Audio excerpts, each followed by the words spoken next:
count me out. I'm not done yet. Sexton taking the 450 title.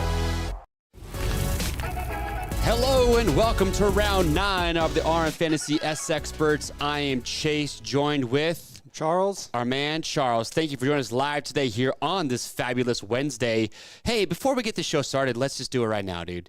Shout out to old Jason. Yep. He got a weekly prize. Nice work. I don't know if it was his first one, but I love it when people that have been watching this show since day one, they win stuff. Yeah. All right. Cool. So, good job, Jason. Nice work. Charles, how many points you get? I only got 30 points. I'm pretty sad about that. I'm just chipping away. How many did you get? I only got 35. But, hey, that's good. Win's a win. Win is a win. Win's a win, but you're still 30 down from me, right? Yeah, something like that. I'm chipping away at it, though. We're slowly getting there. Yeah. Oh, my gosh. Yeah, we got a lot to talk about. That was Daytona. It seems kind of weird. It was round 8 this year, which kind of seems a little bit early. Normally, it's like, what, round 10? Right around there. It's been there around 9 or 10. But, yes, we're heading to round 9 in Birmingham, Alabama. First time we're having Supercross in Birmingham. Yeah. See how it goes. Should be good. We're going to check out the track layout here in just a little bit. But before we get there, though, let's talk about why we are playing RM Fantasy SX.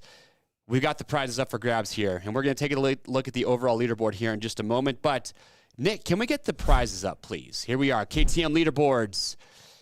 Almost. There they are, the prizes. 450 SXF for first, second place KTM 250 SX, third place XXE3. Get that 50. We've got a VIP trip to Fastway up in Idaho.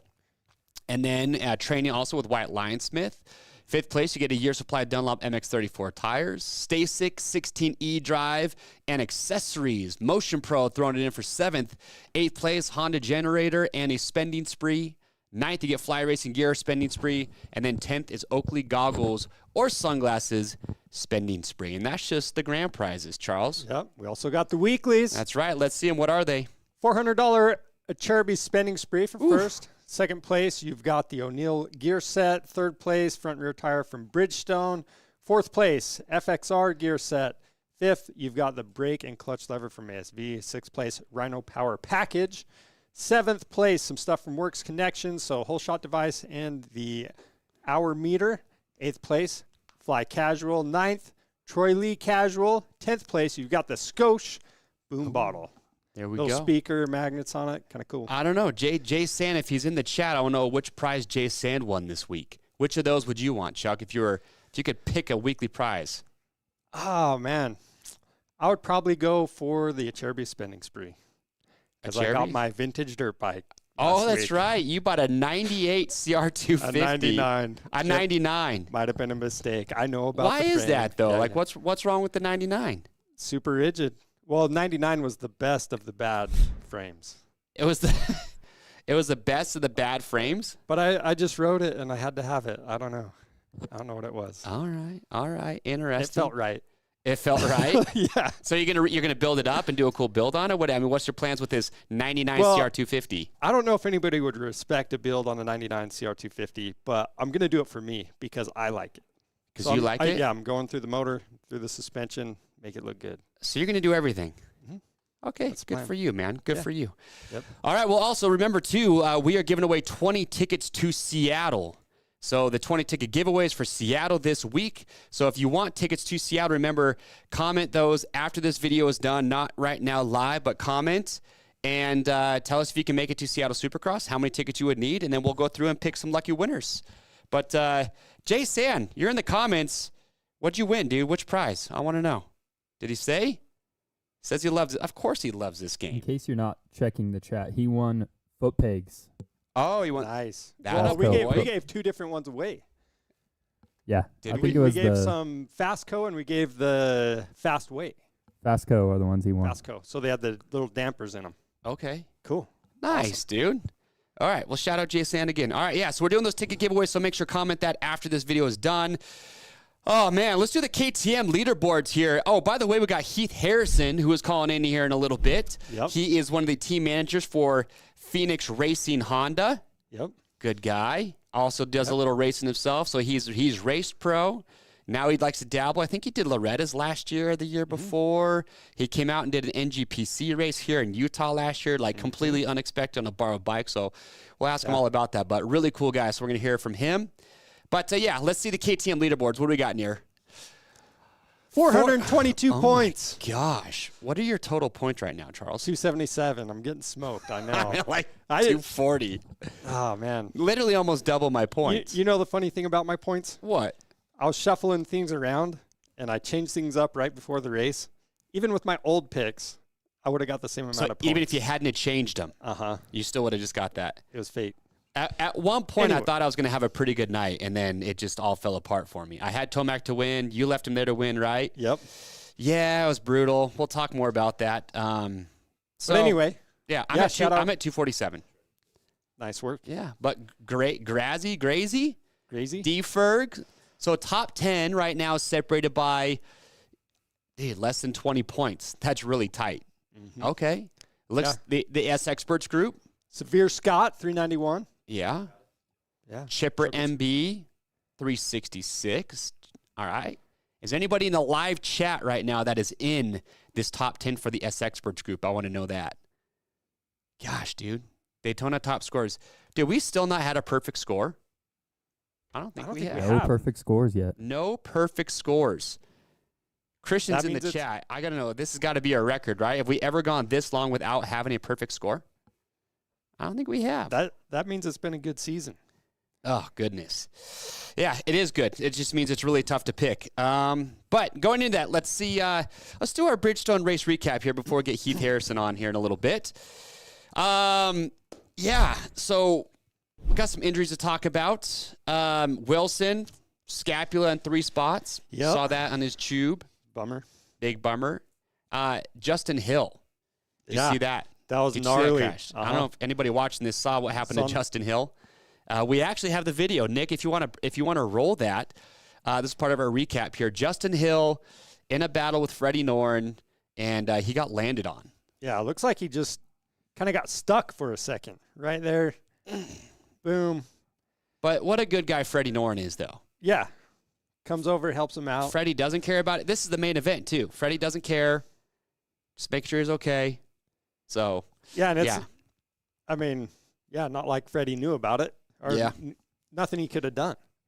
So, No. Justin landed there and just stalled the bike or something. So, not Freddie's fault whatsoever. Hunter Lawrence, I haven't heard. I'm trying to remember where I heard it. There's the post from Justin Hill. Yep. Like he's just saying, hey, stuff happens. No blame on anybody except himself. What about, so for Hunter, I don't know. They said, I want to say I heard something of a shoulder injury, but not sure exactly if that's the case. Yeah, that's what I've heard too, but I'm hoping he's going to be lining up this weekend. I hate when we start losing dudes. Yeah. Craig's getting shoulder or elbow surgery is what I've been told. I don't know. Yeah. So I haven't seen that. Did he post it somewhere? I was looking. I've seen it in a couple different spots, but not directly from him. Yeah. This is a contract year for Craig. Is this the last time we see Christian Craig line up for? I mean, if he's having elbow surgery, he's out for the year, right? Yeah. And if you look at his results since he's gone to Rockstar Husqvarna, at this point, does Christian Craig, do we see him race a 450 in 2025? I don't know. I have no idea. I don't know. Yeah, so Wilson's out. Colt Nichols, he is going to be back, which is good news. Yeah. So Beta's going to have their 2 factory riders there. I think Colt's a good slot for the wild card this week. Yeah. First race back. Might not be a bad spot for him. We got some 250 highlights that we want to show you, though. Nick, let's roll those up. Here's our start. I like this start, by the way. A little wider. Yeah, it was pretty wide, huh? Uh-huh. Okay. Hayden Deegan. Yep. I thought for sure Deegan was going to win this race. Vial was about 6th or 7th there on lap 1. I wasn't expecting that, but yeah, I don't know. It was a good main event. Vial rode really good. Yep, Deegan stalling it. He had a couple issues. Dude, how about his crash in qualifying? Yeah. Yeah, and the crash. That was pretty crazy. Oh, dude, that was brutal. Butt cheeks, dude. Tore his butt cheeks, he said. But yeah, he came back for a 4th, so that was good. And then it wasn't bad. Yep. I don't know. Tom Vial with his first W. We got a meme about Deegs. Yeah, that was Vial's. You know what's crazy is I'm pretty sure that, oh, that's right. Dr. JB said Hunter landed on a big rock. That's some other dude's head or something. But they said that, and somebody correct me if I'm wrong, but I think that's the first win that Red Bull KTM 250 has had since Jordan Smith was on the TLD when Troy Lee Designs Red Bull KTM, when they handled it. And then KTM brought the 250s in-house. I could be wrong, but I want to say that was the first time. That's or the first crazy. win. That's a long time, which is crazy to think. So, I don't know. It's kind of interesting. Yeah. Yeah, I don't know. We'll see how it goes. All right, dude. Let's do takeaways from the race, though. Let's talk about the 450s here. When Tomac was out front, you had him picked to win. I had him picked to win. Yep. I was looking at lap times. I want to get your opinion on this, and I'm sure a lot of people are going to be talking about this in the chat. So Tomac said in the press conference that he obviously wasn't doing the quad early on. Right. I didn't really notice him doing it in the end after Jett got out front, because obviously Jett passed Sexton and him and then dropped him. Do you think Tomac wins if he does the quad early, passes Chase? Do you think Jett still wins that race? I think he does. Here's why. So I did notice Tomac dropping a little bit of time towards the end of the race, but it could have been just Jett backing off because he was so far out. You mean you noticed Jett dropping time? Or Tomac? Well, Tomac, he was 10 Tomac seconds closed back the and gap. then closed the gap a little bit. It was a little so it was over like 5 8 seconds. or whatever it was. Yeah. Okay. And I don't know. I feel like Tomac might not quite have enough fire to beat him. I think Jett's got that fire. Well, I think the fire's there. I just think it's kind of one of those, you're almost like helpless situations, because you saw in the heat race when Jett got around Tomac, like Tomac, you could tell, like, just tried to take it to another level and was riding really aggressive, but Jett pulled away in the heat race too. So I don't know. I don't have an answer for you. I'm just curious if it would have made any difference. But Tomac didn't say I would have won if I did the quad. He just said that threw away any shot that I had at winning the race. Yeah, I guess kind of what I was thinking is like Jett's looking for stuff. What can I do to shave time here, there, whatever? I'll do what it takes to be out front. Where like Tomac, he knew about the quad, or when he found out, he started doing it. But it's like he might not have been quite as active at finding places to really push it. Yeah. Because it was a rough track. It was soft, lots of carnage. Right. And, I don't know. I think Tomac rode really well and smart. He did. You don't want to throw it all away. But my question would be, if you're already down in the championship and you know that's the fast line, Jett did it in the heat race, wouldn't, like, and I know he said, like, he didn't want to take the risk, but I also wonder, like, at this point in the championship, is he, like, it's almost like you go knowing, like, I have to do it. Like, not like I'm going to wait and see. And maybe he didn't realize that Jett was that close or whatever. And because Chase wasn't doing it, he wasn't doing it. I guess that would be my question, is like, if Sexton was doing the quad early in the race, does Tomac do it too? Or does he wait? I don't know. It's just weird when Eli Tomac is like the guy that we're used to just being beast mode, right? Just being so fast, not doing certain things like that quad that is ultimately going to win the race for whoever's doing it. Yeah. So I don't know. I don't know. We'll ask Heath about that because I am kind of curious. Well, speaking of that, I think he's queued up. Is he ready to, Nick? Should we talk to him? Well, look, this Get is the we have our ASV guest caller. It's Heath Harrison, team manager, racer, NGPC guy. He'll do it all. He is the manager for the Phoenix Racing Honda team, so he's working closely with Dylan Ferrandis. So we're going to get him popped up. There he is. What's up? Heath, you got us. Heath, you got us. Check 1 2. He's looking. Maybe he's messing with us. Maybe he's got it. Does he have his camera on mute? Is his phone on mute? He's getting ready. Heath, you got us. I don't he's think smiling. He's got us. Okay, we're working on it. Hold on here. All right. We'll get the audio figured out there and then get back to you guys. But he's ready. Okay, so those are my questions. Here's the other question. Sexton. What's up? Okay. Going to KYB internals on his fork. Yeah, I heard that. Red flag. Do you think this helps him? Like, it's going to help Sexton get to that raw speed section? Or do you think it's like kind of a, oh boy, we're making complete fork changes 8 rounds into this thing? Sounds like a Hail Mary. Like you're searching for something that you can't find. And I don't know.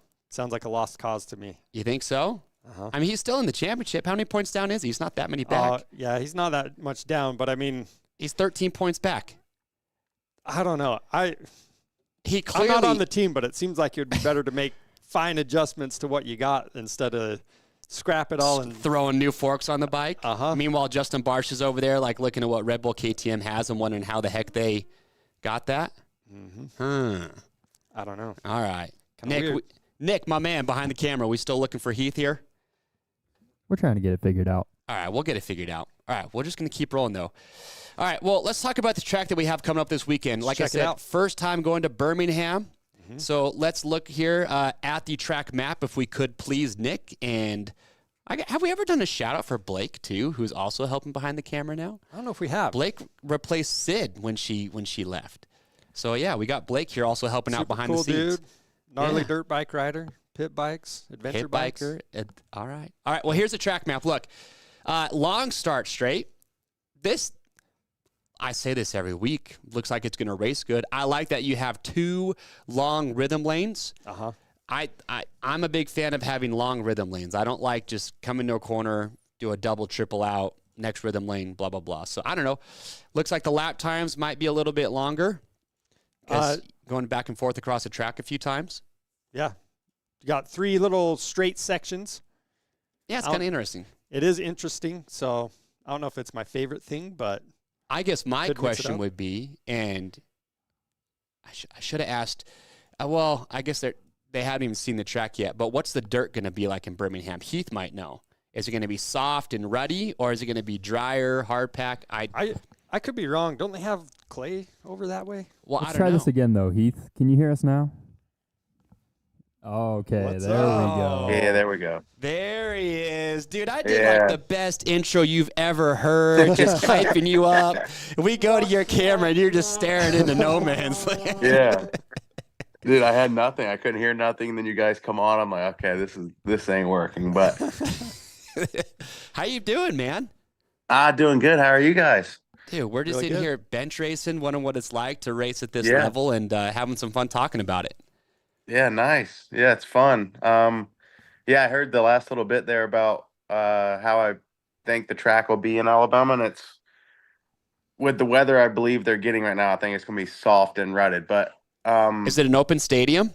it is It open is, huh? stadium, so it's a smaller stadium, kind of how San Diego was. So yeah, it's open. The pits will be in a Coliseum, I believe. So those will be inside, but not full setup. So it'll be just like 10 foot with like the skirts around the semis. But Cool. I believe there'll still be a fan fest, all that kind of stuff, but no like awnings and all that good jazz, which is fine with me. So Yes. but yeah, I think it's gonna be soft and rutted just due to the weather. But if it wasn't raining all this week, I believe like it is there, I think it'd be a bit more hard pack, kind of that marbly dirt. It's not too far from, I don't know if you guys ever been to Mill Creek where they had the Spring Nationals for a few years.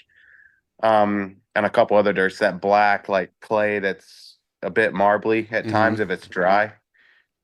So is But it yeah, going to with be the weather, there's no telling how it's going to be, honestly. Right So, now it's saying 70 degrees, but a 58% chance, scattered thunderstorms in the morning, then cloudy skies late. So hopefully it doesn't look like we might have a lot of rain in the evening, but yeah, you alluded to probably going to be pretty soft and ruddy. Maybe like Yeah, 'cause Detroit-ish? No, not Detroit. Maybe Arlington. I think more Detroitish, because I think it's raining there now from what I understand, or maybe yesterday. So Okay. they're having to build it with wet dirt. It's going to be the issue, so. Well, dude, you're a man of everything.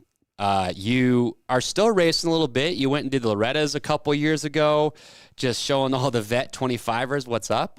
You did it. Heath, I was at the NGPC race here at Bunker Hill, Utah last year, which anybody watching this, if you want to do a fun off-road race, you need to come to Bunker Hill for the NGPC or the grassroots or race that they do there. But I'm out there filming, and I'm just like, who's this dude on a Honda just cruising? And then some guy's like, oh, that's Heath Harrison. I'm like, what is Heath Harrison doing on a borrowed motorcycle in Delta, Utah? Like, do you tell us about that real quick? I got to know the story behind that. Yeah, so I'm trying to think. I actually went to the grassroots ones, not the NGPC, but Oh, was that the When was grassroots? that? Okay. Yeah. So I think I actually, that was in October, right? I believe. So, yeah, I was in the fall sometime. Yeah. So my wife's actually from Utah, Salt Lake area. And so I think we actually went out for our anniversary. And then, yeah, my brother-in-law, he rides and whatnot. So he knew about it. He's like, hey, if you want to race, like bring some gear, you can borrow my bike. So I brought my gear, brought a big tank, and yeah, didn't really know what I was getting into. I kind of knew how the format worked, as far as moto links and that kind of stuff. But Yeah. yeah, so we went. I did the morning race in 30 plus or something like that. And correct me if I'm wrong, I think it was an hour long race, and then Yeah. in the afternoon it was like an hour and a half. I did the pro class. So yeah, had a full day of racing, and dude, it was honestly some of the most fun I've had on a dirt bike in a long time. Oh yeah, that sand track when Gary and those guys cut in the track, it's fully watered. Like you couldn't. It's by far one of the funnest just sand races you're gonna do. Like it's it's a blast. Yeah, it was cool. They kept it watered for the most part, and at the beginning it was cool because did the morning race. So Oh, I did it when morning was when it was perfect. when it was smooth, and then I kind of got to see how it shaped in the whole day, which was pretty fun. Right on, man. Well, so you're your team manager of Phoenix Racing Honda. Is that correct? Is that the official title?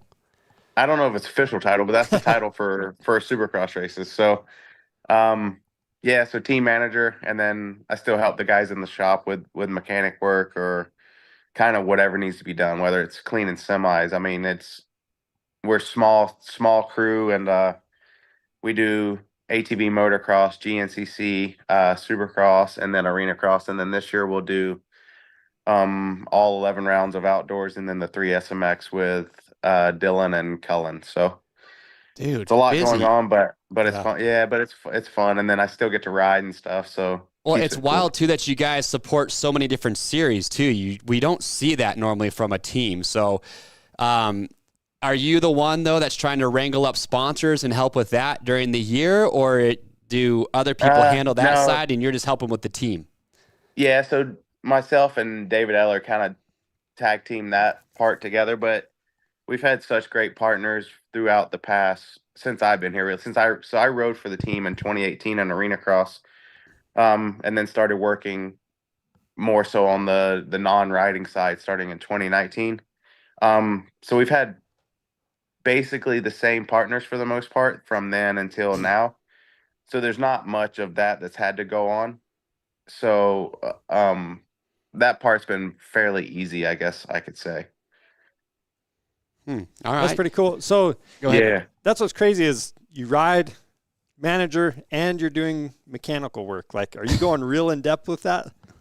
Like getting into suspension, motors? No, so I don't know, no engine or suspension internally, just as far as like framing bikes and that kind of stuff, which most of the guys take care of all that too. But when it's a little like my stuff, obviously I do my own stuff, but the guys tend to not want to let me do that as much as even helping with the other guys' bikes. So it's like when it comes down to my bike, like they all want to like, oh no, we'll build your bike for you. I'm like, all right, whatever. Like, so it's cool. But yeah, no, it's there's like a certain time. So I got like area qualifier. I don't ride much until so I'll do the area and then ride a bit in between area, regional, and then once the regional's over, is when I pretty much hammer down and kind of go into full race mode and put in the work for Loretta's. So Gotcha. yeah. I have a question. What does it cost for a privateer team if it was Supercross only, though? And I don't know if you have a number that you can even give.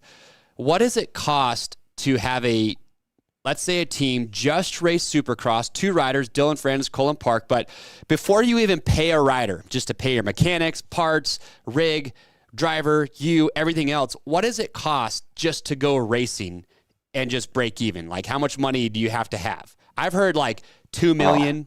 I've heard $1 million. Am I in the ballpark? Yeah, you're in the ballpark. It's just tough because there's so many different levels. Like when you have a top guy like Dylan, and obviously everything ramps up Right. with that situation. So, honestly, I don't really have a number. $1 million, I believe, with one guy. I think you could go do it. Just Supercross. That's with myself, mechanics, like film guys for all the dartfish, that kind of stuff. Travel, truck driver, um, like just help on the weekends for if anything does go wrong. Yeah, just it's been so much more this year with Dylan that obviously I know about and see with other factory teams, Mm-hmm. but you don't really realize it until like you're the one doing it type of Right. situation, you know. So Yeah. yeah, I think $1 million you could do it and probably One break rider, even. Supercross only. Yeah, not counting salaries and that kind of stuff for the rider. So Oh, That's so wild. that's not including salary for the riders. Oh, Jeez. I want to know what because they make, because but I it's shouldn't so ask. because like it goes so. I mean, obviously the top guys. I mean, there's dudes making. I really don't know, but I'm gonna say 1.5 to 2 million. I would think for. I don't have a clue what Jett makes, but it can't be little. You know what I mean? Yeah, yeah. Right. What's it Jeez. like working with Dylan anyway? It's great. It's honestly, it's pretty amazing. Everybody gives him this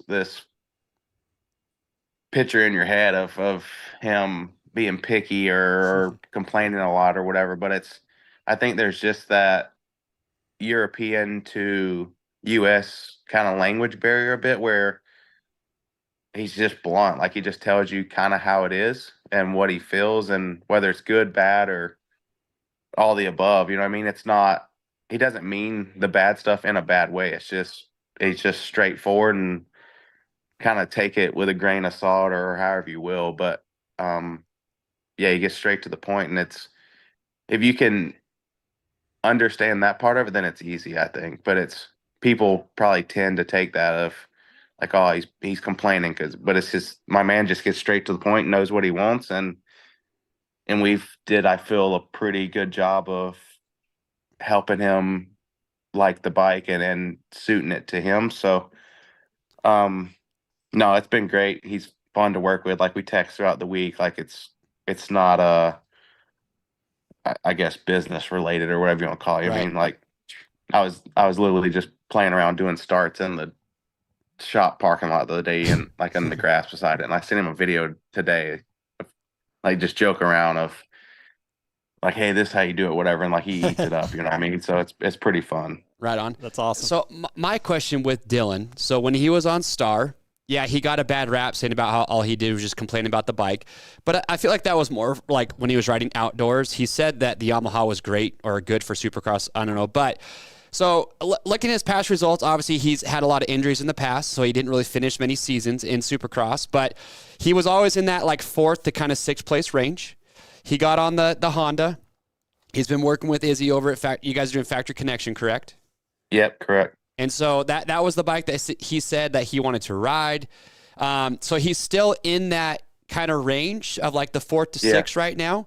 So do you still feel like Dylan, we're just waiting for him? Like, is it a bike setup thing? Like, do you feel like Dylan is something's gonna click where it's gonna kind of catapult him up into that podium range?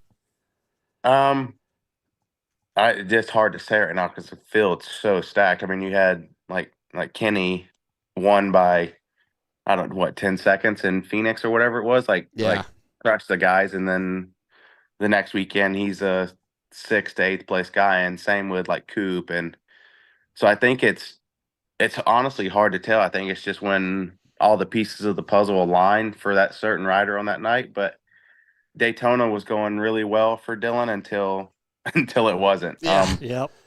Like he passed Kenny for 4th, and then I felt like I don't know if he could have ran down the top 3 guys, but was matching their times. And Dylan's usually pretty tough at the end of the race and doesn't fade as bad as some of those guys, I believe. Right.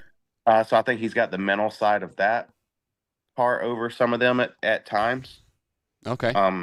So it's tough, but then yeah, he drug foot pegs in the same rhythm that AP and Wilson did there by the fans and everything, and rolled the windows up, and luckily was able to get up and still get 8th. But Yeah, dude, it's just tough right now because the class is so deep. The guys are so close. I mean, it's literally tenths of seconds at times. So, Yeah. Speaking yeah, of I think it's just putting all the pieces of the puzzle together on okay. that certain day. Speaking of stacked, I mean, you got to talk about Jett, right? Yeah. Do you think Tomac and these guys at this stage, we'll talk about sex in a moment, but Eli Tomac is kind of showing like he's getting better. I don't know if we've seen Eli at his peak yet compared to, say, last year. But do you think some of these guys are looking at Jett just like kind of like shrugging the shoulders like, I don't know what to do about this kid? Because I don't know if Tomac is doing that quad, say, early in the night and he passes Sexton early and he continues to do it. Does Jett still catch him? I don't know. But when it comes to just all-out raw speed right now, I don't think anybody can argue that Jett is the fastest guy. And so I wonder if, I don't know, do you think Tomac still has a gear? Sexton just did like a full fork swap. So obviously they're hitting kind of I would say that's not good if you're at this stage in the season. What are your thoughts on that? Well, it's tough, especially like Daytona, more outdoor style when you're talking about a kid that went undefeated in outdoors. So I think going into that race, maybe all of them kind of had an idea that he was going to be that great there. But then it's also, you got the mud races where you feel that his technique and the way Jett rides, he would have excelled, and that's kind of where he fumbled the bag a bit. Mm-hmm. So it's honestly tough to say at this point, but it's hard to bet against the kid. You know what I mean? He's obviously incredible on a dirt bike and has proven that through outdoors and then through the first half of this Supercross season. So I don't know. I don't know if those guys if it necessarily hit the panic button or if they're more or less just and even saying this is crazy to me because you can't really bank on him to make a mistake when you're talking about somebody that went undefeated in his rookie outdoor season either. So right. it's like that's a tough say. But I mean they obviously all know the kid's great and there's no way that Jett I guess doubts those guys either. On any certain night, Tomac could go put 10 seconds on Jett, maybe. You know what I mean? I don't know. Or maybe Dylan shows up and is able to put pressure on those guys to make them into mistakes. Or like Kenny at Phoenix, where he pretty much was the guy to beat, obviously. So right. Yeah, it's tough. I don't want to be the one to say, but it's tough. Yeah, I just, in my opinion right now, like pending Jett doesn't crash or have something weird. Because the thing is, like, Tomac was always the fastest guy when Dunge was around, but Tomac would have those weirdo races. But Jett has proven that he doesn't have, like, he's crashed, right? Yeah. But he hasn't had any weirdo races. And it's still, even going back to outdoors last year, he still hasn't, okay, he crashed in Arlington. But outside of that, Jett's never given up a lead. Like unless he crashes, but no one's ever just caught and passed him. So, and now Sexton, here we are. He's doing complete fork swaps. So they're searching big time, which is never a good thing. Yep. Well, and I think a part of Jett that I saw at Daytona was he was back to where I feel he just followed those guys for a bit, and then when it was time to pass him, he passed them and said, "All right, later." You know what I mean? Yep. So he's gotten back to that confident stage where I feel like at the beginning of Supercross he kind of was lacking that a little bit. Okay.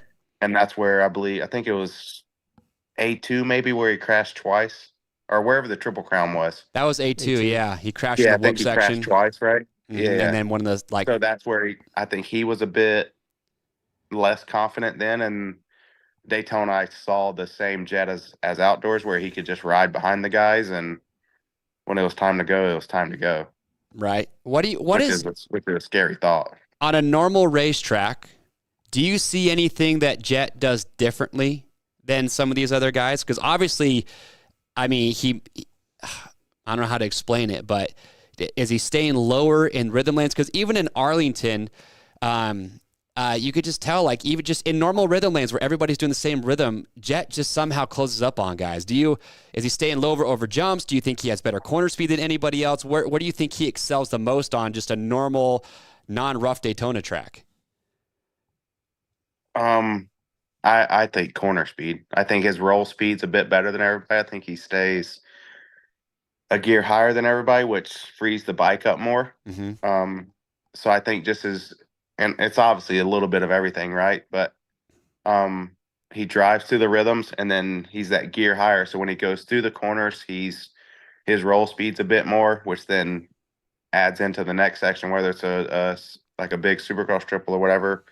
He can drive through it a little bit better, but whereas you watch Tomac or Chase or somebody, like it looks like they're going fast, where Jett doesn't necessarily look like he's going fast. You know what I mean? As crazy as that sounds, but I think it's just how smooth and controlled he is that it's like deceiving.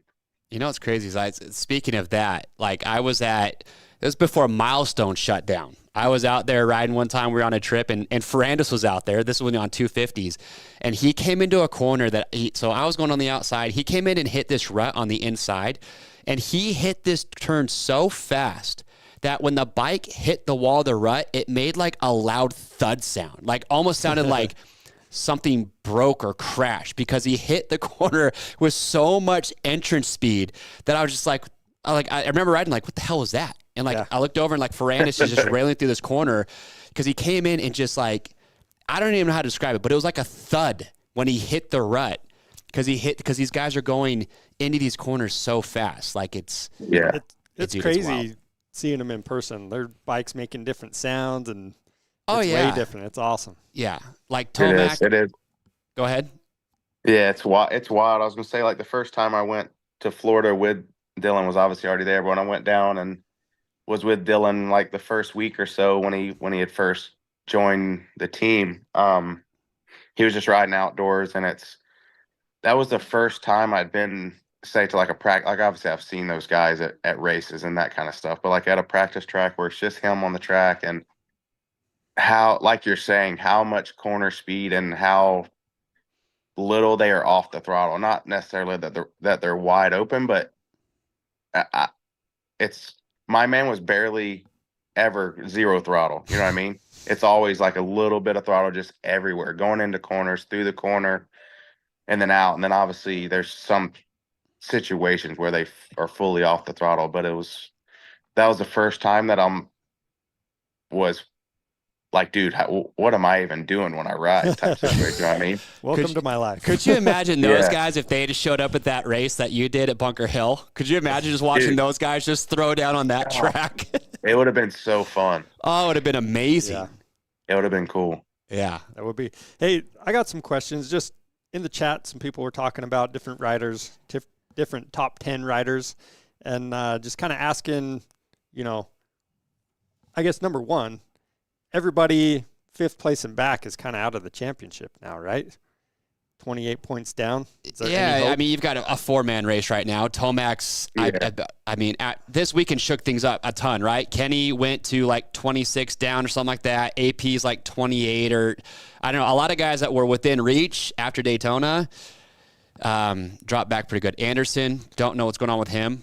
Yeah, Anderson's 29 back. AP's 28. He's running over fans. That's what's wrong. Dude, that was wild. Yep. It's kind of weird. We were watching the replay, and like AP is like literally hitting jumps trying to just finish, and there's fans running out in front of him. Yeah. And I guess if you're a rider in that situation, it's like, well, I'm not just going to stop riding, because you don't know what the AMA is going to rule on or what they're going to do. Yeah. Yeah, you have to finish. Yeah, you have to finish. Yeah, did we just ruin Daytona? The setup? I don't know. I mean, I think they ruined standing on the speedway. Yeah, I don't think you're going to have people stand on the speedway next year. They're not going to risk that again. Yeah, which is a bummer. It is. But such a bummer. Yeah, it's pretty wild though. Well, look, man, going into this championship right now, because we got to talk about fantasy. That's why we're here. This weekend in Birmingham, I said it in Daytona. It was kind of like do or die for Tomac, just because he had the momentum after a really good ride in Arlington. Even Webb was really quiet. He'd never been off the box. I mean, if Jett extends the points lead this weekend in Birmingham, do you consider it? You can't ever say wrapped up, right? Because anything could happen. Yeah. But going forward, if you're Tomac and these guys, you've got 9 races left. What's the cutoff of like, this is a deficit you could make up without Jett crashing? Because right now, Tomac being 16 back, dude, how are you going to make 16 points up on Jett? Yeah, if he doesn't crash? I don't even know. Honestly, don't even know what the points are right now. So Jett's leading, and then who's second? Tomac is? Webb second, 10 back. Oh, Webb second. Sexton is 13 back. Tomac is 16 back. And then pretty big gap from there. Roxon 27 and then down. So I think it depends. So you can't count Coop out either, because you get Cooper to a track that's a little bit not as fast as how Daytona was, and like look at him at Arlington, dude. He was the man, right? Yeah. Obviously, Jett went down, but who's to say that's not going to happen again? And I feel, what'd you say? He's 10 points down. Yeah. So that could just be Jett getting a 4th again. Yeah. And if Webb wins, and then it's closed right back up. So. And we haven't seen Jett in a position where he feels desperate, right? That's exactly. That's where these guys need to get Jett, is in an uncomfortable position where he's back and Jett feels like, okay, now I have to make things happen. Because right now, Jett, I'm not going to say he's in full control, but he's not put in an uncomfortable position yet. Well, I think the problem for the rest of those guys is I don't know if he has that position. I don't know if he's ever in a position where he's like, oh, I got to do it. Yeah. He's so young and he's just still a kid. So I don't know if he has that type of mindset, I guess. You know what I mean? Yeah. There's never a time where he's like, the only time I've seen him get super frustrated or whatever was him and the whole Anderson thing earlier in the year. Oh, yep. Right. Other than that, like, when have you seen him say he gets 4th and he's like super, super verbal about it or whatever? Well, I think he learned a lot from the Anderson thing. Not only like, dude, chill out, you got 4th. Obviously, the whole heated thing with Anderson, but because I think he's alluded to it in an interview since, right, Charles, where he said, yeah, like, I just got to kind of take what the night or the track's going to give me. Yep. So he seems like he's a fast learner too, because I think, let's see, it was Tomac on the 3rd race at A2, the Triple Crown. He was a little back, and I don't know, just seems like. Well, that's where he crashed. He crashed trying to get Tomac at the very end, and that was kind of one of those rookie things where, and I don't know exactly what was going through Jett's mind, if he was like really trying to catch Tomac, but we all know even if he had passed Tomac in that race, it wouldn't have changed the overall. So could call it a rookie move. I don't know. So with that, I believe it was this press conference. I heard him recently talking about like he's learned from his mistakes. Like he's crashed a few times, cost him. So he's like, even if I have to give up a 1/10 of a second or whatever, I'm gonna back it off and then figure it out later. So yeah, I don't know. Tough. I mean, that is tough. But man, it's cool to watch. I think some people are not bummed out, but I think there's some people who are like, oh, I don't want Jett to win. We want parity. But I'm just like, dude, this kid, just watch him ride, man. Watch all these guys ride a dirt bike. But we're witnessing something pretty freaking cool with. And Jett's not doing anything different than what Stu did and what Carmichael did. Just you're going to get every so often, you're going to have a guy like Jett who's just doing things a little bit differently, and everyone else is kind of playing catch up. So I don't know. I mean, they brought up a good point. Stewart and those guys after the race, they said, hey, you take Jett out of Daytona, Tomac, Sexton, Webb, that would have been your podium. That's what everyone would expect. And no one would be saying, oh, these guys are off the pace a little bit. It would have just been an awesome race to watch. So just and you would have thought Tomac went beast mode or whatever, back to the old ways. But yeah, no. Like since he's second, they don't mention that, you know what I mean? But yeah. But he did, dude. He was towards the end of the race. Tomac was good, really good. Yeah, he started doing that quad. He passed Sexton, and I think he rode good. And my only question would be like, can Tomac afford at this point to not do certain jumps because he doesn't want to take the risk? Because you got to know that Jett's going to be doing it. My last question is if Sexton was doing that quad early in the race and Tomac's right behind him, does Tomac start doing it too because he knows that Sexton's going to pull away from him? I think so. Yeah. Interesting. Because I don't remember what race it was. I think I don't know if it was post or press conference, but there was one of the races where there was a quad that I don't remember who said it. Oh, maybe Anderson said that they thought they could have did it, but nobody pulled the trigger. So then, like, obviously none of them are going to do it. Yeah.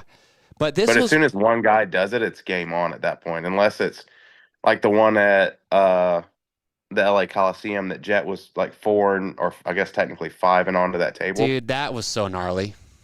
So it's like, had he not did that, nobody would have did it the whole night. But then it forced Kenny to start doing it, and obviously Jett still won. But yeah, had he never did that, then Kenny and them dudes would have never thought of it. I don't think. The surprising thing is, though, is that Kenny and guys were doing that quad in the heat race.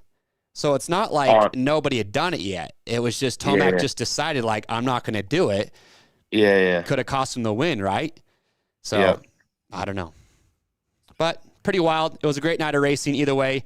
But, hey, man, we want to say thank you very much for taking the time to call in. Yeah, thanks for having me. Yeah, man, very busy. Congrats to everything you got going on. Dylan.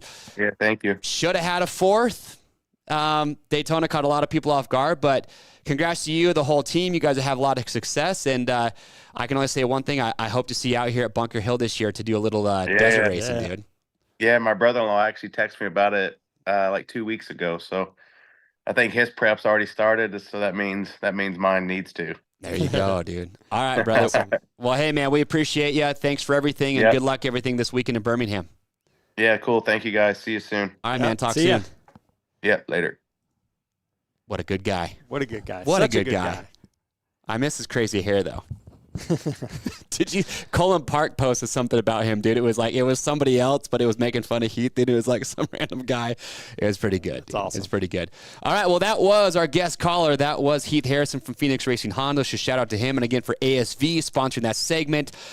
We talked about the track here. Let's get into it, Charles. Fox Top Contenders. Top contenders. If Jett wasn't racing. Still haven't had a rider start worse than 3rd after lap 1 and win. Yep. So Jett was 3rd after lap 1, and he won. Still hasn't happened. Trivia time. Charles, I already asked you this question. You did. Shout out to Clinton Fowler. If you guys haven't yet, go check out We Went Fast. That's his website where he does really cool just historical stats. He talks about current races, past races, but and I'm just going to leave this for you guys to talk about in the chat. But there are 2 riders that are tied for this, for the most consecutive wins in the 450 class. Who are they, and how many wins did they have consecutively in the 450 class? Go. I'm not going to give any other hints. We'll see if anybody can get it right, and I'll try and keep an eye on the chat there. But doing that, though, let's get it. We got some graphics up here. Let's do it. Best starters in the game. Nick, my man, let's throw those up there. Best average start. Surprisingly, Coop's up there, and Jett's 6 is 5th. Kind of crazy. Yeah, not what I expected. All right. Yep. Best average finishers graphic. What do we got there? Finishers. Jett Lawrence, no surprise. Cooper Webb, Sexton, Eli Tomac, Anderson. So. Yeah, but after Daytona, man, things got shooken up pretty good, right? Because AP got, 18th? Yeah. Dropped 21 points down in one race. Ouchie. Yep. I'm seeing some people get the names right in the chat, but I need to know how many races consecutively they got it. All right, let's do it here. Jett Lawrence. Dude, how sketchy was the start for him? Oh. Well, I have my theory. What's your theory? Could be wrong. Let's hear it. I'd love to hear your theory. You know how if you're staring at the gate too long, you're less attentive? So some riders, 5 seconds before, they'll kind of look around for a couple seconds, and the last 2 or 3 seconds look down. Right. So they're sharp. So you think it helped Jett? Dumb. I know it sounds dumb, but full adrenaline. They're like, oh man, got to get the tire off. And then he's like, boom, right there. And then it drops. So he's super alert.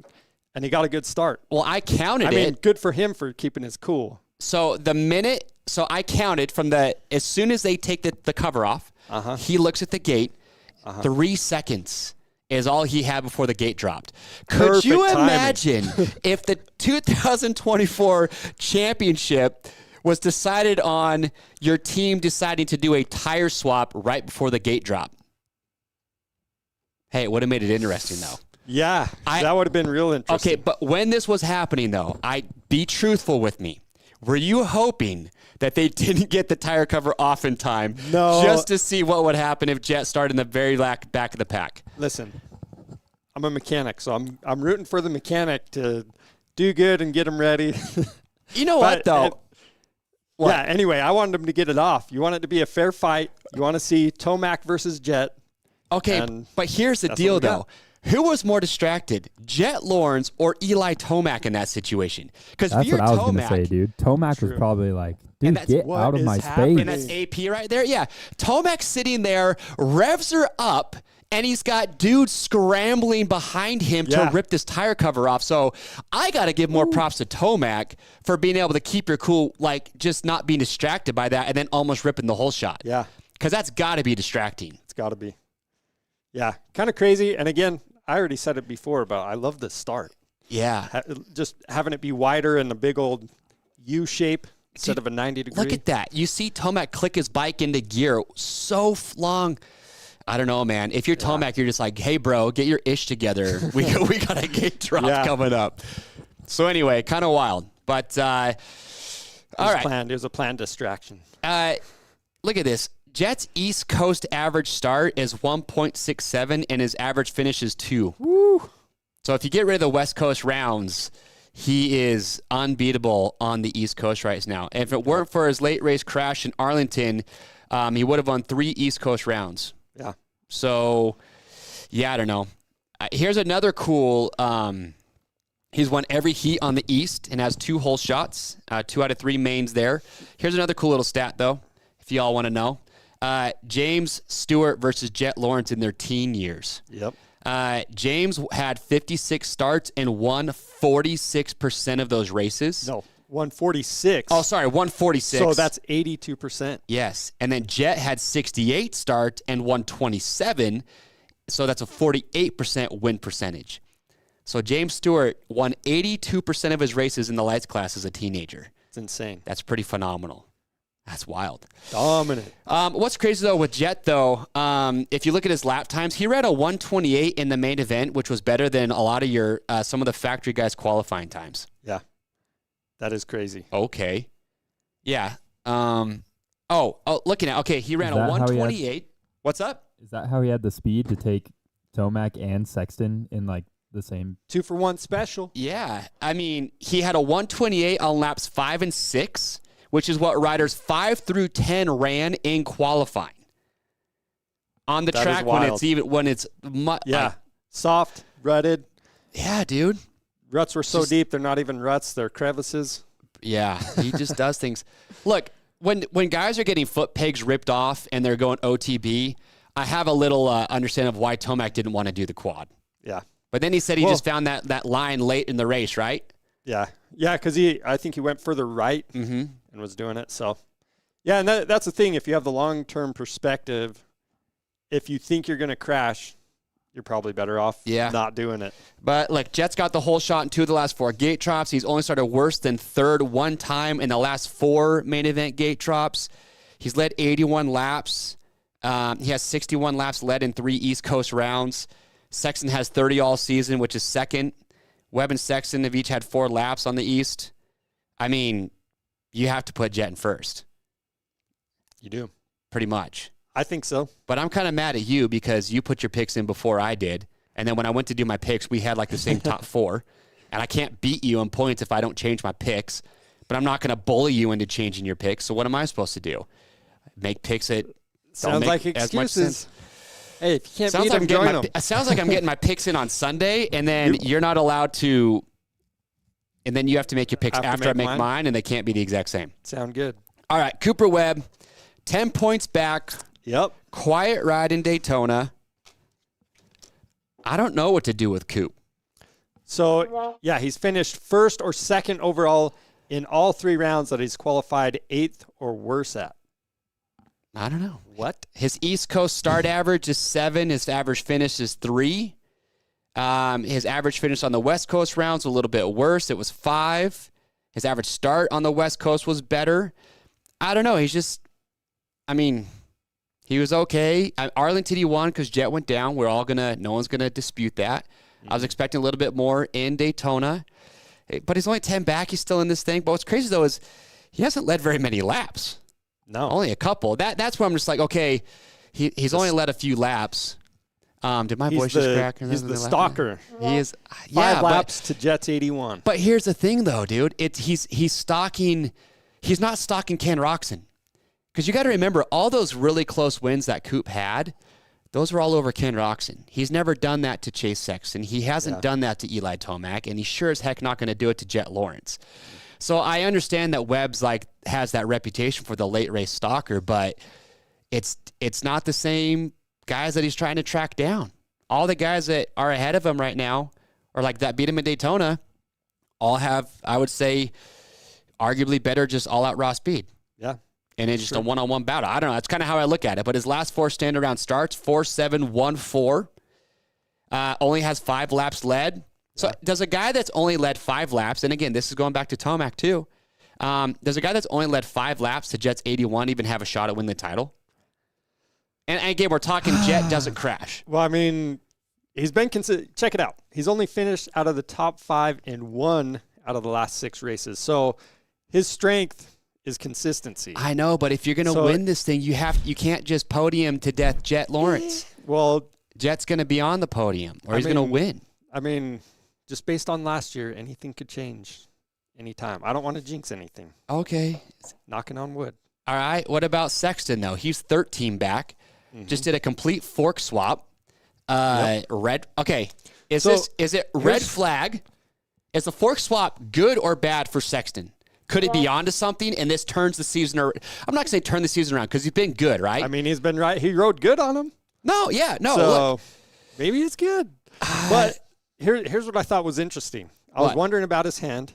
So they said on the broadcast last weekend that his hand was like 85%? Yeah, 85%. So okay. I don't know. Maybe he's getting better and better. I don't think his hand held him back in Daytona. Just watching him ride. He held the lead for a long time. He didn't fade after Tomac got around him. It's not like he just dropped anchor. But he's lacking the raw speed, though. I guess. I mean, he said, I still haven't found the feeling that I'm looking for, whatever that means. Go ask Chase. But Daytona was just his 2nd overall podium in the last 6 rounds. So somehow he's only 13 back. His starts by coast on the West, he was 7.4. He's been better on the East, an average start of 4. So starts have been good. Got the whole shot. Last whole shot he had was Anaheim 2. On average this season, he's finishing about 1.63 positions behind where he qualifies. I don't know, man. I mean, he's been okay. He's been good. Doesn't have the raw speed to beat Jett. Nope. And he just did a full fork swap. So I don't know. Could be really good, or it could just be kind of like, oh boy, things are not going good over there. Yeah, I don't know. Here's what I think's interesting. What? He's only 0.2 spots behind Webb for 2nd best average finish per gate drop. Yeah, I mean, it's been a silly season. It has been. What's crazy, man, if you take away, Jett doesn't have the bad race in the mud in San Francisco, and he doesn't crash in Arlington, he's got a 20-point lead, over, no problem. But hey, that's Supercross. So I don't know. I had Sexton 5th this last week in Daytona. Honestly, it surprised me a little bit. His 3rd, just because I expected Webb to beat him there. So, I mean, he's been solid, but he's going to have to figure this thing out. Cooper Webb does have 2 wins, too. Coop's the only other guy with multiple wins besides Jett. Yeah. I don't know. Tomac hasn't won a freaking race. It's interesting that we're talking about Tomac not being out of this championship hunt. Here we are going into round 9, and he still hasn't won a race. Yeah, pretty crazy. So, I don't know, man. You think Tomac can do it? I think he can do it. I think there's enough time to do it. I mean, we're Daytona marked passing the halfway mark right now. So yeah. Dude, watching him do that jump right there where you saw some of the guys hopping over it, this right here. Yep. That's so hairball. I know. Yeah, a lot of people screwed up right there too. A lot of guys would get that quad, but then they would really just mess up the whole rest of the lane. Tomac messed it up bad a couple times. Yeah. He got passed right there because he screwed that section up. So he came back and passed Chase there, but yeah, that was one section where guys were losing or gaining the most time on the whole racetrack for sure. We didn't even talk about his smoking bike either. He said his bike felt fine. I know. That's crazy. I don't know. He said he didn't even look at his pit board. Yeah. Well, what's weird to me, like the whole time I thought he was slowing down just a little bit because it was smoking. Like, all right, back off a little bit, ease it up. Because it looked like he was getting real aggressive after Jett passed him. Yeah. So I was like, oh, he must have got it hot. But apparently it was a non-issue. So. Well, okay. I mean, he was the only other rider besides Jett to run a sub 130 in the main event, looking at the lap chart. So I feel like we're seeing Tomac, I feel right now, is the second best guy. Yep. I think raw speed, just everything, I think he is the second best guy after what we saw in Arlington and this weekend in Daytona. But I do feel, though, like, I don't know, if Tomac gives up more points to Jett this weekend in Birmingham, I'm going to put a nail in the coffin and say he's not going to win this title. So you're saying it's do or die. He's got to win. Not win, but he's got to get points back. Yeah. You're just with 9 races left, you're running out of opportunities to gain points on Jett. Because you have to assume that Jett is going to be third or better in the races, right? I think that's just kind of the mentality you have to have. And so if you're going to say 9 races left, you're going to say take 2 points here, a point there, go back and forth a little bit. I'm not saying... And we know Tomac's not going to beat Jett for the next 9 races. Eli's not going to beat Jett every single time. Yeah. You know what I mean? Nor Chase. Like, Jett's going to beat him. Hopefully Eli beats him a few times and vice versa with the other riders. So he's got to take some chunks out of this lead. Well, yeah. And I guess with this track possibly being softer this weekend, I'm kind of wondering, it seems like Jett until Daytona was struggling a little bit in soft condition. And then Daytona was junk. Well, my theory soft, and he was good. I thought Jett wouldn't do as good because of what happened in Charlotte and just his first kind of hybrid style track in Supercross. Completely shut me up. But I just think these guys are running out of time because Jett's. I agree. It's not like they have to beat, because Jett's going to beat them all throughout the season. They might have a few rounds where they beat Jett, but Tomac and those guys have to take big bites out of this championship at this point. Yep. So, yeah, I'm going to say if Jett extends his points lead this weekend, it's night for Tomac and Sexton. Or I don't know. Maybe Sexton takes a big points gap out. I don't know. But I'm just saying we're running out of time here. We are. Okay. So, yeah, stats for him. Tomac. At this point, let's go ahead. Oh, yeah. Tomac has led 93 laps through round 8 last season, and he's not led a lap in a standard round this season, but he did lead those 14 at A2. But dude, he hasn't led a lap in a standard round. That's weird. 8 out of 9 races. I don't know.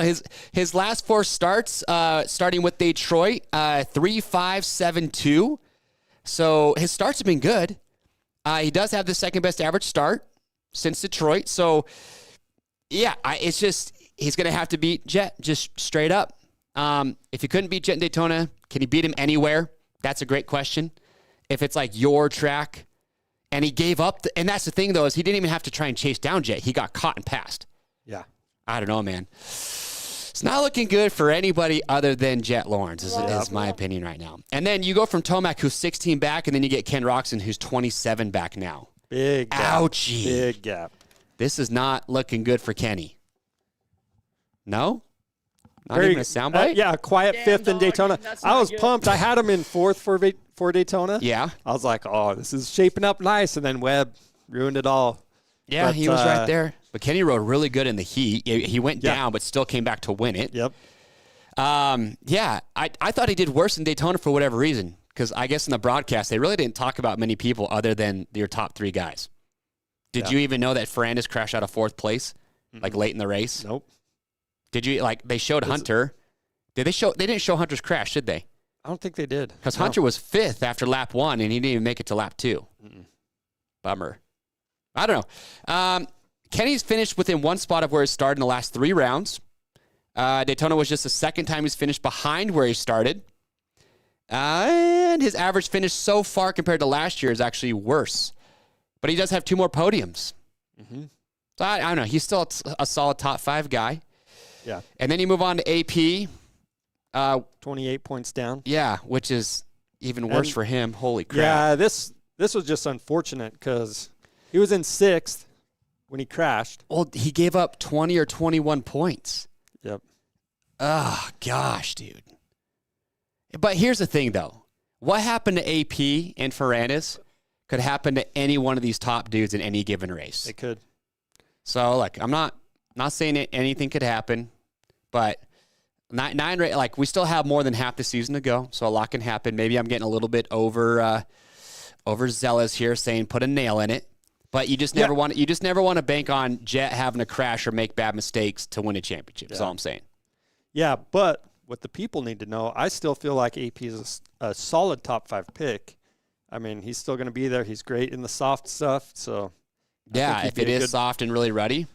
Yeah, could be a good pick this weekend. Do you have concern? Yeah, he went from 7 points back to 28. Yep. Gosh dang. If the track is soft and ruddy, like Detroit, is that a red flag for Tomac? I mean, Arlington was super soft and ruddy. He did good there. Yeah. Am I overthinking it? Maybe a little bit. I don't know. All right, our last top contenders, Jason Anderson. Let's talk about it here. What's going on with this guy? After Anaheim won, second place, him and Webb have that epic battle. Yep. Would you have bet that he wouldn't have a race win by now? I thought he would. And then he wins one of the Anaheim 2 at the Triple Crown. He wins one of those mains with like a huge gap. And here we are coming in around 9. He's 29 points back, doesn't have a win, hasn't led a single lap in a standard round, just like Eli Tomac, but it's been even worse for him. So, what's up? I kind of feel like he has to be fired up, kind of like Webb. When they're fired up, they go. I don't know. I mean, he just got 9th. I mean, he's had one podium in the last 5 rounds. Yep. Like, ouchie. So, yeah, he's forking it. Put a nail in Anderson. Obviously, he's 30 points down, and you've got all these other guys ahead of you. Like, title hunt's out of it, and that sucks when you're only halfway through the season. He's only got 2 podiums this whole season. A1 in Glendale. Last 5 overall finishes, though, he's got, 1, 2, 3 top 5s. Yeah, so top 5, sure. But then, like, what? I'm just thinking top 5 picks. Okay. Yeah, I mean, solid top 5. The thing is, I was like, who we've talked about, though, you're going to have to leave out one of these guys. You got Jett, Webb, Sexton, Tomac, Roczen, Pless. I mean, we've got 7 top contenders, so 2 of these guys ain't making the top 5. And if I was just going off of just pure momentum as of what we've seen, I'm going to say Anderson's a guy I'm going to leave out. Well, check this out. What? He's only made the top 5 when qualifying 7th or better this season. Okay. So maybe that can help narrow it down. He's always been a good qualifier, though. I don't know. Yeah. I don't know what's going on with Anderson. Maybe he's just in a mental funk. I don't know, but I'm just going to. When I put him in my picks, I'll let you guys know so then you can, not. What do you vice versa. So we cannot? Every time you pick him, he's not in the top 5? Anytime I put him in my top 5, he's not there. Oh, okay. Yeah, I don't know. I don't know what's going on with him right now. But you know what that brings us to, though? The Fly Racing Wild Card Watch. That's what it brings us to. Yeah. Shout out to the privateer payout, too. Yeah. Giving away the money. I like it. So, wild card in Birmingham this week, 14th place. Who do you have right now in your wild card? I have Shane McElrath. He's finished 14th. Let's see. 14th in 3 of the last 4 races. Also has a 15th, 16th, and 17th. But here's the deal, though. Hunter and Wilson. I haven't seen a total report yet on Hunter, but I'm assuming he's out. So assuming. What's that? Hold on. So I was looking into this a little bit. Yeah. So I believe, not every time, but a lot of times when Shane's finishing 14th, Wilson isn't necessarily in front of him. But Hunter's out. Hold on. But AC's in. Hold the phone. So Wilson's beat McElrath in 3 of 7 rounds. So just under half the races. So I'd say you got to at least give a guaranteed spot to McElrath, right? If Wilson's out, sometimes Wilson may have beat him. Wilson would have beat McElrath in Daytona. Wilson was going to be ninth. He was in ninth place when he crashed. I'm just saying, odds are with Wilson and now Hunter out, Shane's going to get 2 positions. Colt Nichols is coming back, but I have no idea how his fitness is or anything. I think Colt Nichols is a really good pick for the wild card this week. Okay. Just because I don't know how much he's been riding. He hasn't done a single gate drop yet this year. So there's no way that I would put Colt Nichols anywhere better than, say, 11th for his first race back. Yeah. So, yeah, there's that. Yeah, be a solid pick. Chiz. But Chiz is risky. He got 13th in Daytona, but you got to look at the guys that crashed out. I mean, he even beat Plessinger. So there's 3 guys that should have beat him, which would have put him right where his best result of the year was already, which was a 16th. He's been to the LCQ in 6 of 8 rounds this year, and he didn't make it to the main out of 3 of those. So Chiz is just a risky pick. I don't go off of what he just got in Daytona. I just feel like that was kind of a fluke. It is a wild card. What about AC, though, dude? He just got 12th. Yeah. First 3 races, he went 12, 8, 13. Average start is 12. Average qualifying is 14.4. Does AC beat Nichols? I think so. Yeah, I would probably say so. Okay. Right there. All right. Benny Bloss. Yeah. Well, hold on. We got a few more things up here. Has not finished in the top 5 since last 2 rounds of 2023. So that was last year when the field was depleted. His average heat finish is 7.75. He's been to 1 LCQ this season. Finished 9th in that race. But I still think he's better than 14th. Yeah, I agree. On a dry track, I think he's okay. Yeah. Benny Bloss got his best result by far. He got a 10th last week. Before that, though, so to start his season with 15.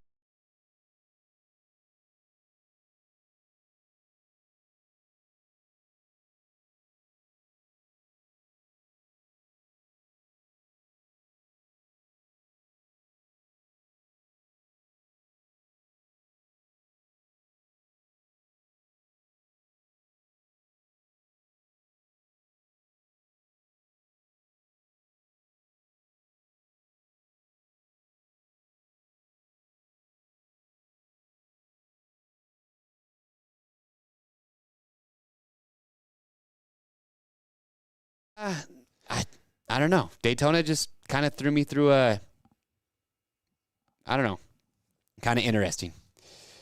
But, and then last but not least, Justin Barcia. First 3 races, he went 7, 17, 3rd. Since then, he hasn't even gotten better than 11th. His average qualifying is 14.6. His average start is 12.7. Statistically, pretty solid. He makes sense for 14th. Yeah. But you know he can do better. So it's like, you want to talk about somebody who is screaming Mayday from the middle of the ocean right now or up in the air in a plane. It's Justin Barcia. Yeah. Like, I don't know. Yeah, kind of a weird deal. It's pretty crazy. I don't know. So who'd you say you have right now for your wild card? I guess we're gonna lock him in here in just a second. Yeah, right now I have Shane. Yeah, Justin Barcia just posted his BAM land for sale. Did you see that? What? Selling his property in Florida. Kind of interesting. Is he tight on cash? Getting ready for retirement? He's got another year with TLD. Yeah. He's locked in for 2025. Cool. Love to see it. SoCal Redneck. Oh yeah, moved to Florida. SoCal SoFlo Redneck. Yeah, you got a couple mil to buy that. Just wants to ride and have fun on his dirt bike. That's an actual quote from Daytona. After Daytona, he finished in the top 5 in the next 6 rounds last year. Is this the rebound? I don't know. Barcia's the kind of guy where it's like he could just shock you with a 4th place in Birmingham. And you'd be like, oh, okay. Yeah. Sounds good. But I don't know. It's crazy. I don't know what to do about it.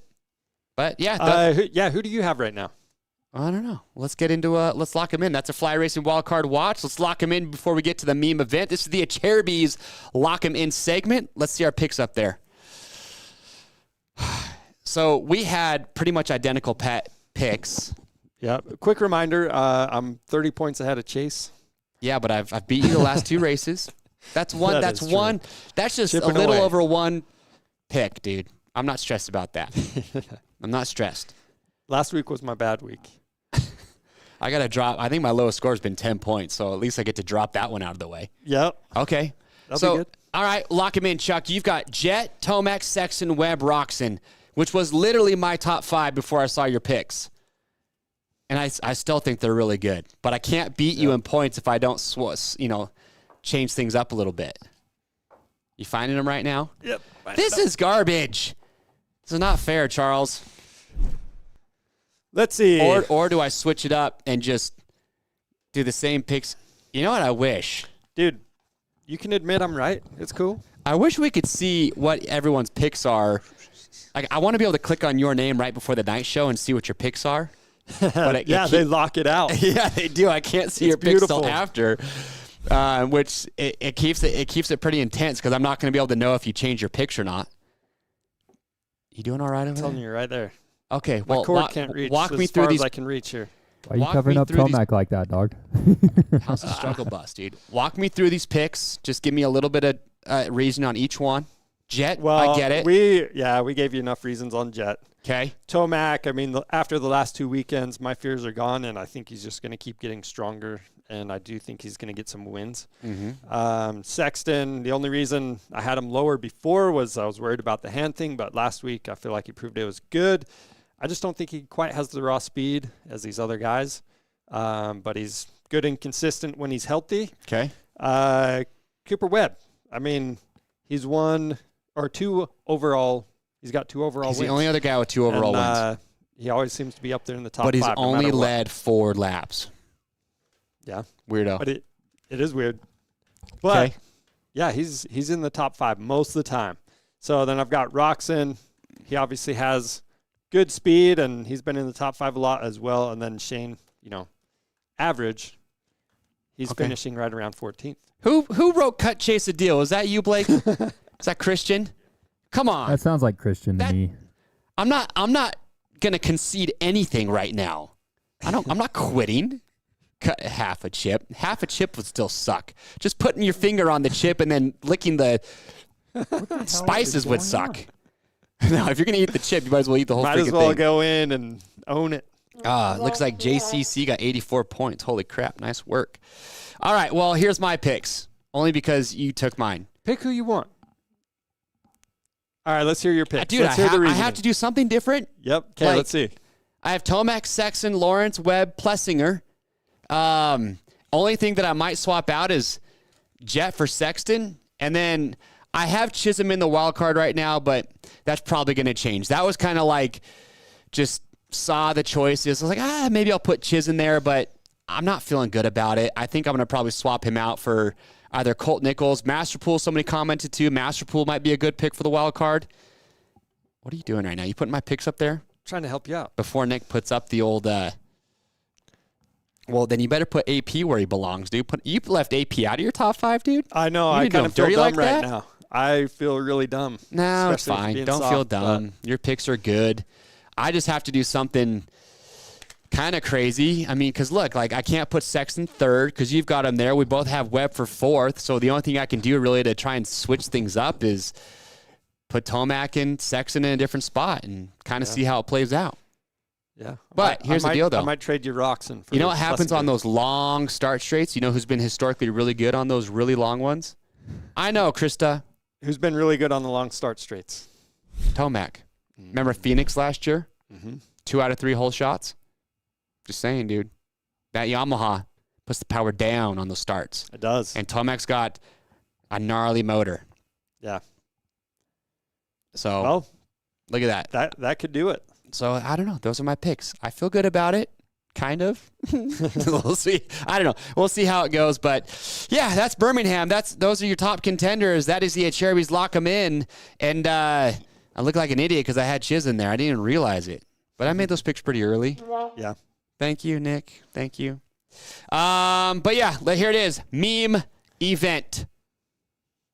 Shout Just out to to say everybody in the Discord, though. Welcome to the danger zone, baby. Ripped his butt open. That was so wild. Glad he's okay. Wait, you're though. being for real right now? Well, he said that they interviewed him after that crash in the pits, yeah. and he's like, I felt like I ripped my butt open. Yeah, felt like it.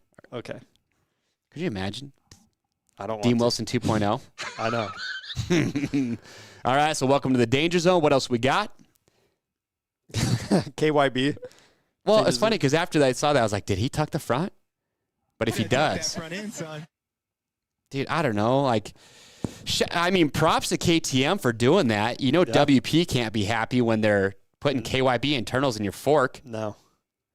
Not a good look. Yeah. It's kind of interesting, though. This is one of those rare sports where fans, like in NASCAR and IndyCar, you are not going to know what the heck is under the hood. Yeah. You're not going to be able to know what they did. But in our sport, fans get right up close and personal, and then you get Check out Michael bikes. Lindsay from Vital MX just blowing them out on the Instagram post. And that's how they sell stuff, too. who's that? You look at all the bling on the bikes, different brands sponsoring it. Oh, I know, but KYB's it not sells. sponsoring Red Bull KTM. Well, exactly. Yeah, they're and not. that's why They're it's not so disappointed weird. at all. But I'm just saying, like, that's why I think that's why the fans get to be so close and see what's on the bike. You know? Sure. But it is very just, yeah, I don't know. Back to the memes here. Back to here the we go. memes. I'm surprised that that wasn't Hunter. Yeah, white gear's not the best choice when you have a track like that. Nope. What'd you think of all the rainbow sherbet going on the track? Flying. Funny you mentioned that. Everybody said Sherbert. Did I everybody say loved it, sherbet? dude. I thought they were sick. You thought it was sick, Nick? Yeah, I I think it's dig cool. like the pink and blue. I love it. I thought it was cool. I thought it popped. Keep it fun. I like the A-star stuff a little bit more than the fly. But yeah, I didn't mind it. I thought it was cool. The chances of fly and A-stars coming out with gear so similar, that's LE edition at Daytona, is kind of funny. Yeah. But I don't know. It was cool. all right. Wasn't my favorite set of LE gear so far, but I didn't mind it. It's kind of weird seeing Tomac in that gear, though. Yeah. You know what I mean? Just because you feel like Tomac's just older, old school, and they give him like this bright pink and yellow gear. I wonder if Tomac looks at it just like, okay, like kind of laughs about it, or do you think Tomac's like, oh, this is cool, like I'm stoked to wear it? I don't know. He probably likes it. Tell you what, I'm still trying my hardest. If we ever get Tomac in, we'll ask him that question. Like, Okay. are you always stoked on the gear sets, or do you even care? Do some of these guys even get excited with the gear? You know what I mean? Because you and I were like, oh, look good, feel good, race good. Do those guys have that same mentality? I'm Or sure like they if do. they're wearing a kit and they just feel like they look so good, or they're like, yeah, tonight's my Guaranteed. night because I got this kit on, or do they just not care? I don't know. They're probably pretty mentally tough and don't care. Okay. of Here's the the day. thing, though. I do think, and this is more of the viewership thing. If you're looking at just fans who are watching Supercross, and I think someone maybe just talked about this in the chat, it's kind of weird when you have 3 different riders from 3 different teams wearing the same gear. Yeah. Because it makes you feel like they're teammates. Yep. Just saying. A little strange. It is. I could see why somebody might be a little confused if you're just learning the sport. They're So I don't teammates, know. but they're not. Yeah, they're teammates. They're your teammates. They're teammates on different teams. Yeah. Teammates on different teams. Yeah, that's interesting. Chase with the facts right now. What fact did I drop? I don't know. Teams, but not teams. I don't know. Teams but not Different teams? teams having the same gear. Yeah. Interesting. Anyway, here's another meme when my rollover picks get 70 points. Man, Blake's laughing I right wish now. that I know was Blake's me. laughing. The gear? I was just saying.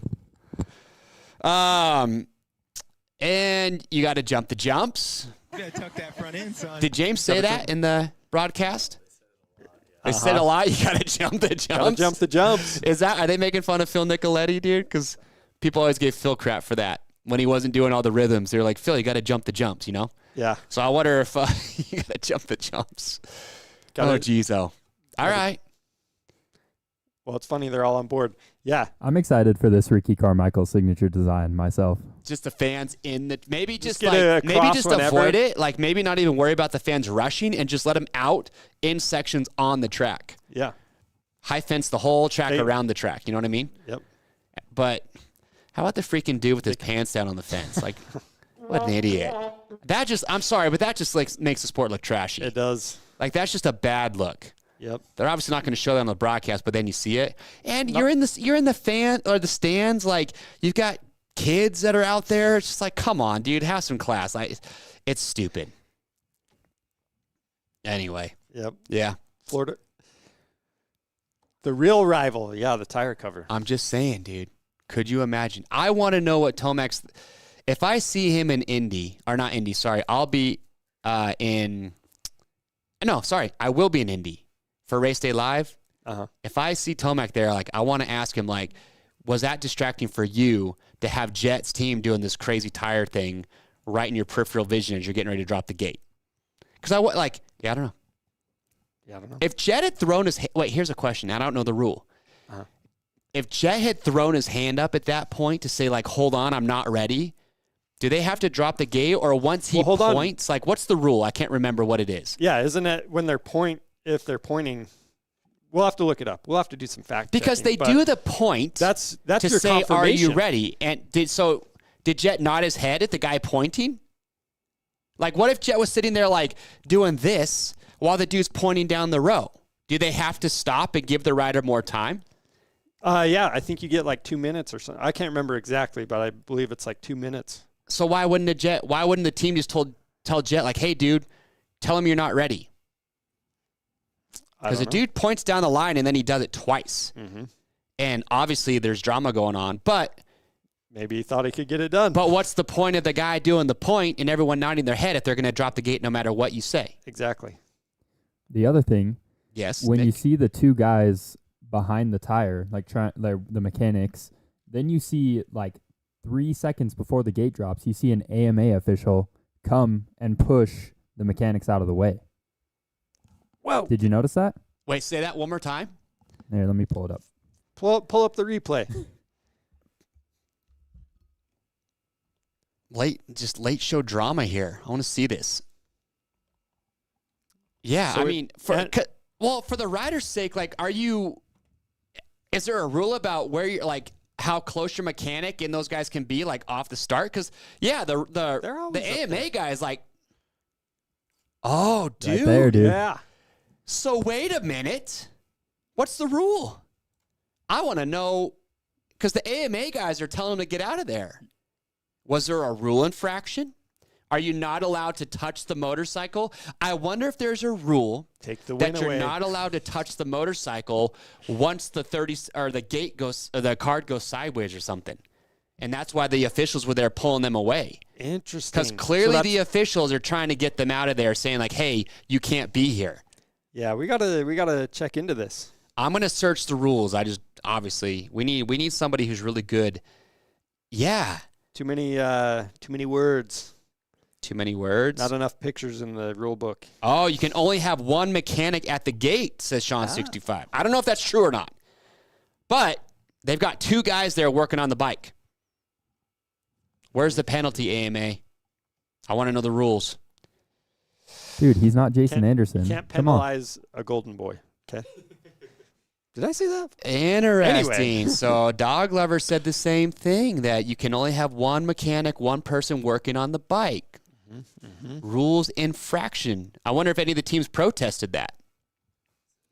Probably didn't notice. All right, well, I don't know. Anyway. We got a few more memes. Sorry, I'm not going to get off any more tangents here.